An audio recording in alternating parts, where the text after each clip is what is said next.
Talvez você tenha crescido ouvindo que, ao ver uma cobra, o certo é correr. Mas e se eu disser que, na maior parte do tempo, é ela quem tenta se afastar primeiro? Na natureza, existe um princípio simples que evita muitos acidentes.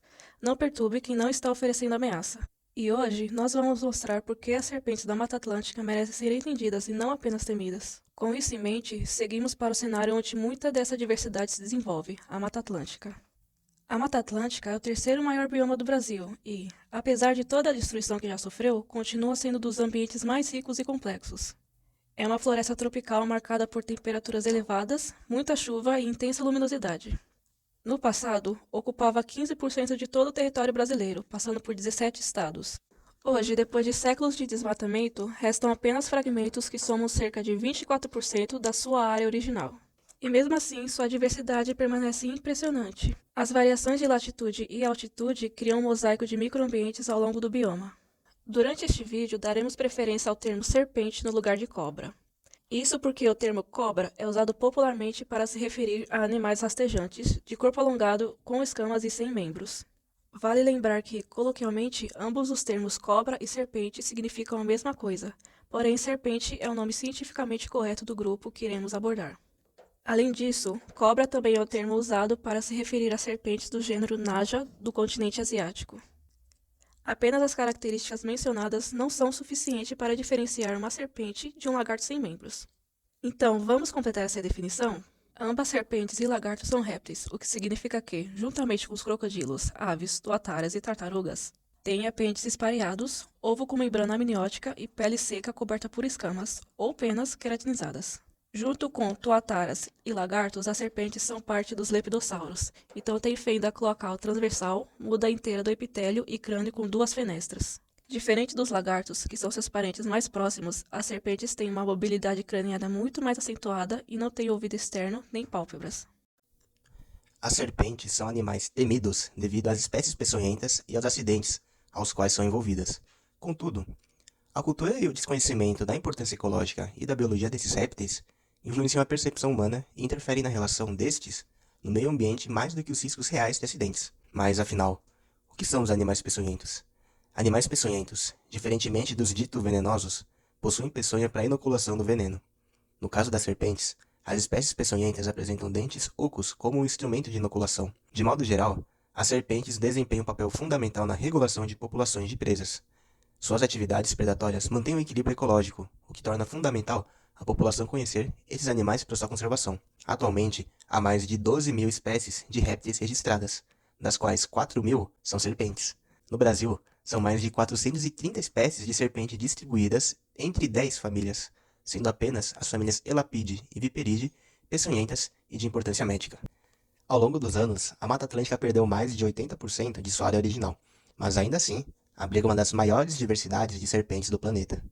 Essa riqueza se deve à grande variedade de habitats, como florestas densas, restingas, brejos, áreas abertas e ambientes arborícolas, isto é, ambientes que permitem a existência de espécies com modo de vida e adaptações completamente diferentes. Dessa forma, as serpentes possuem uma grande diversidade de cores, padrões de escamas e até mesmo da dentição.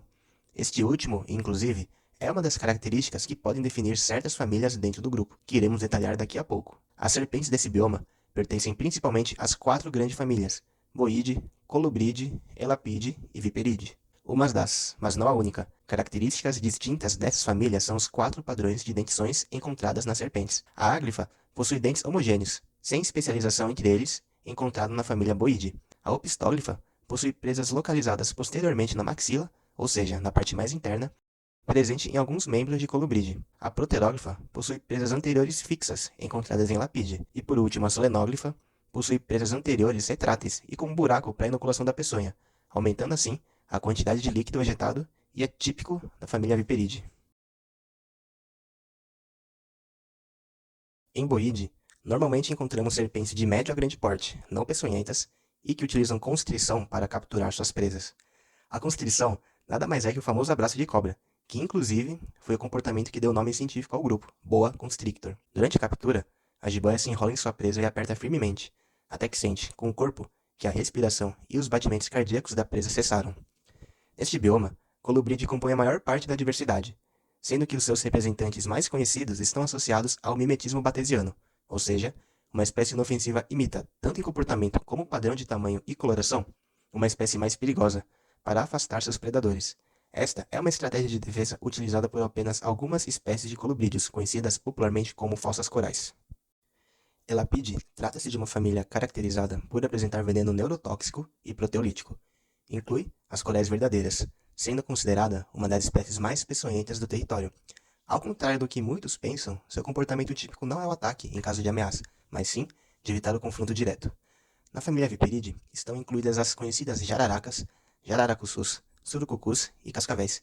Esse grupo ainda é caracterizado principalmente pela presença de uma estrutura chamada fosseta loreal, que é um órgão termorreceptor. Na Mata Atlântica, algumas serpentes são especialmente frequentes e desempenham papéis importantes nos ecossistemas.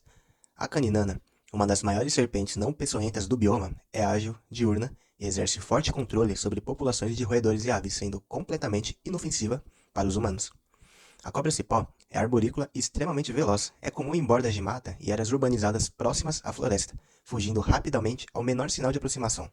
A cobra parelheira, embora possua dentição opistóglifa, raramente causa acidentes significativos e atua no equilíbrio de anfíbios e pequenos lagartos. As falsas corais são exemplos marcantes de mimetismo patesiano, imitando a coloração das corais verdadeiras para evitar predadores, apesar de serem inofensivas. Já a jararaca, amplamente distribuída e altamente camuflada no folhiço da floresta, é responsável pela maior parte dos acidentes ofídicos na região, destacando a importância de reconhecer seus habitats e evitar a manipulação de qualquer serpente encontrada. A Mata Atlântica abriga diversas serpentes atualmente ameaçadas de extinção, representando diferentes famílias e níveis de risco. Entre os boídeos, destaca-se a rara jiboia amarela, endêmica e classificada como vulnerável. A família Dipsadidae concentra o maior número de espécies ameaçadas, que são endêmicas do bioma e estão em situação de perigo. Também constam as espécies de maior relevância médica, pertencentes à família Viperidae. Juntas, evidenciam um grau crítico de ameaça enfrentado pela herpetofauna da Mata Atlântica e reforçam a urgência de medidas efetivas de conservação. Infelizmente, o preconceito e o medo desses animais são fenômenos que se retroalimentam. E quando se trata de acidentes ofídicos, as maiores vítimas são os trabalhadores rurais, principalmente nas regiões norte e centro-oeste do Brasil. O perfil das vítimas segue um padrão. Normalmente são homens entre 20 e 49 anos que passam grande parte do tempo em contato com áreas naturais, onde as serpentes peçonhentas habitam, e muitas vezes sem equipamento de proteção individual. Além disso, geralmente essas pessoas têm menos acesso ao atendimento médico rápido e a informações confiáveis divulgadas por instituições acerca dos cuidados e precauções que devemos tomar. E é justamente por isso que estamos aqui hoje, para levar um pouco deste conhecimento que pode ajudar a salvar vidas. Ao se deparar com uma serpente, o primeiro passo é julgar se ela oferece algum risco a você e às pessoas ao seu redor. A maioria desses animais fogem ao detectar a presença humana. Então, se estiver em um local isolado, o melhor a se fazer é deixar o animal seguir seu caminho. Mas, se você perceber ou reconhecer que ela poderá trazer algum risco, apenas mantenha distância e chame o órgão ambiental responsável. Nunca tente capturar ou matar. Já sabemos que nem todas as serpentes são peçonhentas, e que muitas sequer fazem mal aos humanos, e uma forma de identificar as serpentes peçonhentas no Brasil é observar a presença de fosseta loreal, uma cavidade logo abaixo dos olhos, muito confundida com a narina do animal. Por ser uma estrutura muito pequena e difícil de ser avistada à distância, é muito importante que, em caso de dúvida, considere que é uma serpente peçonhenta. Porém, existe uma exceção a este método, a coral verdadeira. Ela não possui fosseta loreal, mas é peçonhenta e apresenta anéis vermelhos, pretos e amarelos ao longo do corpo. Entretanto, este padrão também é encontrado na falsa coral, uma espécie inofensiva. De qualquer forma, caso veja esse padrão de coloração em serpentes, sempre assuma que é uma coral verdadeira e haja de acordo.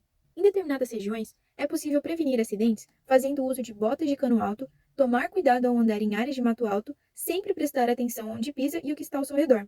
Mas, se o acidente acontecer, não confie em tratamentos populares, como torniquetes, cortes ou sucção do veneno. Além de não funcionar, estes métodos podem piorar a situação e até causar infecções secundárias. O único tratamento eficaz para esse tipo de acidente é a aplicação do soro antiofídico. Então, o mais correto a se fazer, nos primeiros socorros, é higienizar o local da picada com água e sabão e imediatamente procurar ajuda em hospitais. Ainda, se for possível e seguro, recomenda-se tirar uma foto da serpente que o picou, pois isto pode ajudar na identificação e agilizar o tratamento adequado.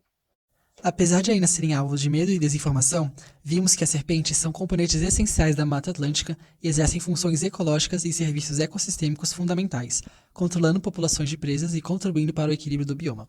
Conservar serpentes significa também manter a floresta viva e nosso planeta habitável. Quando entendemos como essas espécies vivem, o que fazem e por que fazem, nossa relação muda. A conservação deixa de ser um conceito abstrato e passa a ser responsabilidade cotidiana. não matar um animal por impulso, aprender a reconhecer comportamentos, apoiar ações contra o tráfico e, principalmente, respeitar o espaço desses organismos que evoluíram aqui muito antes de nós. Proteger nossas serpentes é proteger a Mata Atlântica e também o que resta da nossa própria história. Cabe a nós decidir se esse bioma seguirá vivo e pleno ou se ficará apenas na memória.